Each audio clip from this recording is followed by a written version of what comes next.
இனி வீட்லயே பானிபூரி செய்யலாம் எல்லாரும். ஆச்சி பானிபூரி கிட். தமிழக வெற்றி கழகத்திலிருந்து வீர விக்னேஸ்வரன் அவர்கள் இணைந்திருக்கிறார்.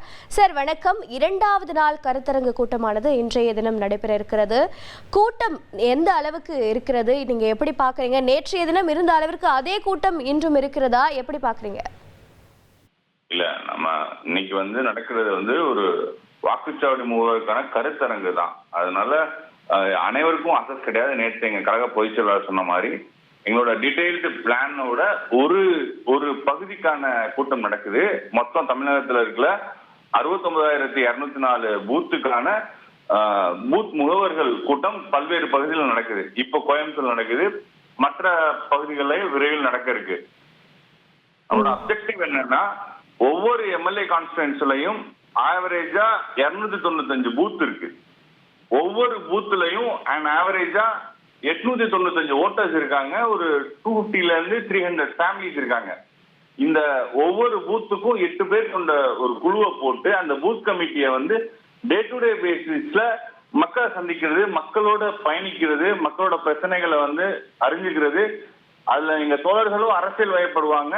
மக்களோட இணைந்து பணியாற்றுவதற்கான ஒரு தொடக்க புள்ளியா இன்றைய கருத்தரங்கம் அமைஞ்சிருக்கு. நேற்றும் எங்க தோழர்களுக்கு அறிவுரைகள் வழங்கப்பட்டிருக்கு, இன்னைக்கும் வழங்கப்பட்டிருக்கு. இது போக எங்க மாவட்ட செயலாளர்கள்ல இருந்து கிளை செயலாளர்களையும் அவங்க பகுதியில இருக்கிற டீடைல்டு ஓட்டர் ஐடி அந்த லிஸ்ட் பூத் வாரியா அட்ரஸ் வாரியா எல்லாமே கொடுத்துருவாங்க.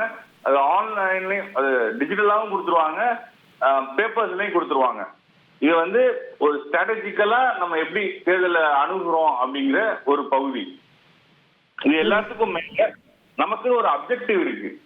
தமிழகத்துல ஆண்டு கொண்டு இருக்கிற ஒரு திமுக மன்னராட்சியை வீழ்த்த வேண்டுங்கிற ஒரு வரலாற்று கடமையை வெற்றி தலைவர் தளபதி நிகழ்த்த போகிறார். அதற்கான ஒரு ஜனநாயக போருக்கு தமிழக வெற்றி கழகம் தயாராகி கொண்டிருக்கிறது. சார், இப்போ சீமான் அவர்களே சொல்லியிருக்காங்க, நான் வந்தா கூட தான் ஒரு 10 லட்சம் பேர் வருவாங்க, இதெல்லாம் ஓட்டா மாறுமா அப்படிங்கிறது தான் பார்க்கணும் அப்படிங்கிற மாதிரி இவ்வளோ வரவேற்பு இருக்கு, இவ்வளோ இளைஞர்கள் கூடுறாங்க. இது எந்த அளவுக்கு 2026 சட்டமன்ற தேர்தலில் உங்களுக்கு ஓட்டா மாறும்னு நினைக்கிறீங்க? ரொம்ப சிம்பிள். நான் என்ன சொல்ல வரேன்னா, தமிழக மக்களின் நம்பிக்கை பெற்ற ஒரே தலைவர் வெற்றி தலைவர் தளபதி அவர்கள். ஏன்னா இந்த மன்னராட்சியை உறுதியா எதிர்த்து வீழ்த்தக்கூடிய சக்தி படைத்தவர் வெற்றி தலைவர் தளபதி அவர்கள். ஒவ்வொரு வீட்டிலையும் அண்ணனா தம்பியா மக்களின் நம்பிக்கையை பெற்றவர் தான் இந்த மன்னராட்சியை வீழ்த்த முடியும். நாங்க கூட்டத்தை பத்தி பேசல. நாங்க இன்வைட் பண்ணது ஒவ்வொரு கூட்டத்துக்கும் ஒரு 7,000 இருந்து 10,000 பேர் தான்.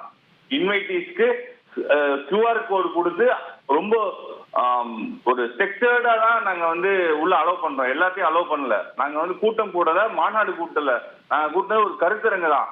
அதனால கூட்டம் கூட்டுறது எங்களோட அப்ஜெக்டிவ்லே கிடையாது. அவங்களோட தப்பான புரிதல். எங்களோட அப்ஜெக்டிவ் ரொம்ப சிம்பிள். எங்களோட கேடர்ஸை வர வச்சு, எங்க கேடர்ஸை பயிற்றுவித்து களத்துல இறங்கி இந்த மன்னராட்சியை வீழ்த்துவதற்கான எங்களோட வேர்களை பலப்படுத்துறது தான் எங்களோட அப்ஜெக்டிவ். மாநாட பாத்தீங்க, விக்கிரவாண்டி மாநாட பாத்தீங்க. வரும் காலங்கள்ல எங்க தளபதி அவர்கள் 1972ல இருந்து 77 வரையும் புரட்சி தலைவர் எப்படி புரட்சி பயணம் போனாரோ அது போல எங்க தளபதி மக்களை சந்திக்க இருக்கிறார். இந்த சந்திப்புல இந்த மன்னராட்சி தொடர்ச்சி தெரியப்படும். அதனால அதுல எந்த மாற்று கருத்து வேணா, விரைவில் தமிழகத்தில் ஒரு ஜனநாயக ஆட்சியை வெற்றி தலைவர் தளபதி அவர்கள் தருவார். இனி வீட்லயே பானிபூரி செய்யலாம் எல்லாரும். ஆச்சி பானிபூரி கிட்.